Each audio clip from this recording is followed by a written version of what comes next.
Cavalheiros, senhoras e senhoritas, tudo bem? Hoje a gente continua com o nosso tema de Revolução Industrial, que é um dos principais objetos de conhecimento da prova do Enem. E não se esqueça de dar um joinha no nosso vídeo, de se inscrever no nosso canal e de compartilhar esse link com seus amigos nas suas redes sociais. A gente começa falando hoje sobre as transformações que a Revolução Industrial fez na vida das pessoas. Antes da Revolução Industrial, o tempo parecia mais lento. É que as pessoas marcavam de se encontrar depois do pôr do sol, no amanhecer. O tempo da natureza era o tempo que organizava a vida das pessoas. O nascer do sol, o sol a pico, que era o meio-dia, o pôr do sol, o sino das igrejas marcando a hora da missa, o cantar do galo marcando a hora de acordar para ir para a lavoura. A vida antes da Revolução Industrial tinha o ritmo da natureza. Mas com a invenção da máquina a vapor de James Watt, a vida muda bastante e os sinais da natureza são substituídos pela sirene, pelo ponteiro do relógio, pelo alarme da fábrica. É a partir da Revolução Industrial que o homem passa a dividir o tempo, passa a compartimentá-lo em horas, minutos, segundos. Era o tempo da fábrica, o tempo da produção. O relógio passa a fazer parte da vida das pessoas. Outra transformação muito profunda acontecida por conta da Revolução Industrial foi o êxodo rural. As pessoas lentamente vão migrando do campo para as cidades em busca de emprego nas fábricas. É que as fábricas tinham por excelência um lugar na vida urbana. As cidades europeias começam a crescer dramaticamente a partir do fim do século XVIII. No início do século XIX, Londres é a maior metrópole ocidental com mais de 5 milhões de habitantes. Paris segue o mesmo caminho, tornando-se uma cidade imensa, com uma periferia enorme. Os trabalhadores urbanos trabalhavam nas fábricas e agora viviam nas cidades. As condições de trabalho eram desumanas. Um trabalhador inglês podia trabalhar 14 horas nas minas de carvão. O trabalho infantil era muito comum e em meados do século XIX, depois de muitos protestos dos trabalhadores, a Inglaterra finalmente baixa uma lei de proteção às crianças. Nenhuma criança menor de 6 anos poderia trabalhar nas fábricas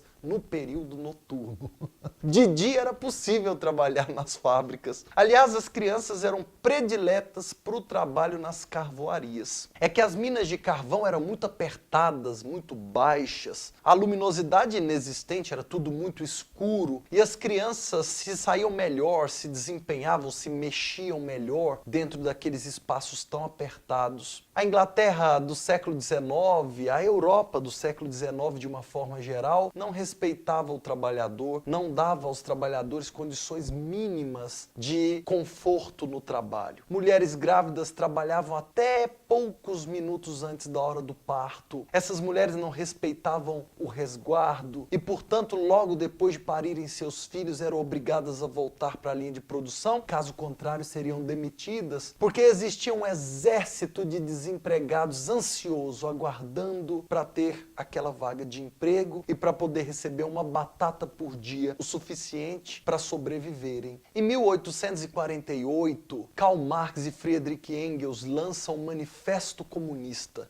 O lançamento ocorre simultaneamente em Paris e Berlim. A partir do lançamento do Manifesto Comunista, muitos trabalhadores começariam a se organizar contra essa superexploração do trabalho. Alguns movimentos trabalhistas vão surgir, como por exemplo o movimento ludista, que acreditava que as condições degradantes de trabalho, que a perda das vagas de emprego era culpa do uso de máquinas e, portanto, de maneira irracional, esses ludistas invadiam as fábricas e quebravam as máquinas, como se isso fosse impedir a exploração do trabalhador e a continuidade da marcha do progresso tecnológico. Houve também o movimento cartista no século XIX, de trabalhadores que faziam tumultos, greves e se recusavam a seguir as ordens de seus superiores nas fábricas. Muito interessante também perceber que a mudança na vida das pessoas foi muito forte no cotidiano das pessoas. Elas começaram a se acostumar com a vida ao lado das máquinas. No século XIX havia grandes feiras de exposição científica nas principais cidades do mundo. Foi numa dessas feiras, em 1889, que se montou uma estrutura de ferro muito alta que deveria servir apenas como entrada dessa feira, que deveria ficar ali por algum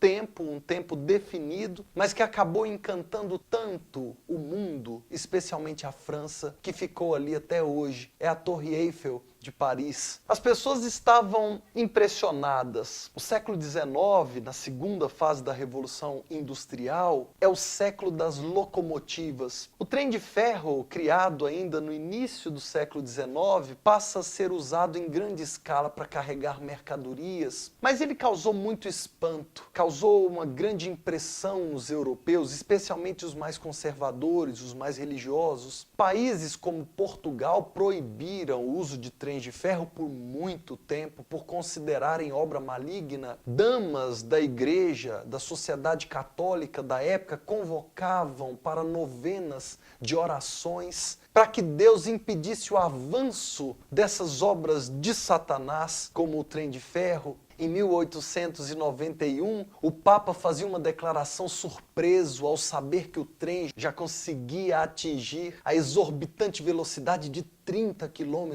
por hora. O Papa vai dizer: ora, o homem se arroga a ser Deus, ao que ousa criar engenhoca capaz de tão desumana velocidade. Ainda havia um encantamento com a tecnologia. A segunda fase da Revolução Industrial é o momento em que a tecnologia ainda trazia um certo romantismo. As pessoas muito encantadas vão fazer com que o século XX alvorecesse numa grande euforia tecnológica. No nascer do século XX, o momento que a gente conhece como Belle Époque, a Bela Época, a tecnologia causa tanta comoção que há um movimento artístico chamado futurismo. No manifesto de Filippo Marinetti, o líder desse movimento artístico futurista, ele elogiava a velocidade, o barulho ruidoso dos automóveis. Ele dizia que isso era o futuro, que a tecnologia deveria ser expressada na arte, porque a tecnologia era mais bela que as obras de arte clássica. No seu manifesto, lançado num jornal francês, o Le Figaro, ele vai dizer que um automóvel rugidor era mais belo que a vitória da Samotrácia. Vejam que curioso quanto a tecnologia modificou o nosso modo de vida, a tecnologia nos tirou do campo, nos fez viver nas cidades, a tecnologia fez com que a gente compartimentasse o tempo em horas, minutos, segundos. A tecnologia fez com que os homens modificassem toda a sua forma de enxergar a natureza.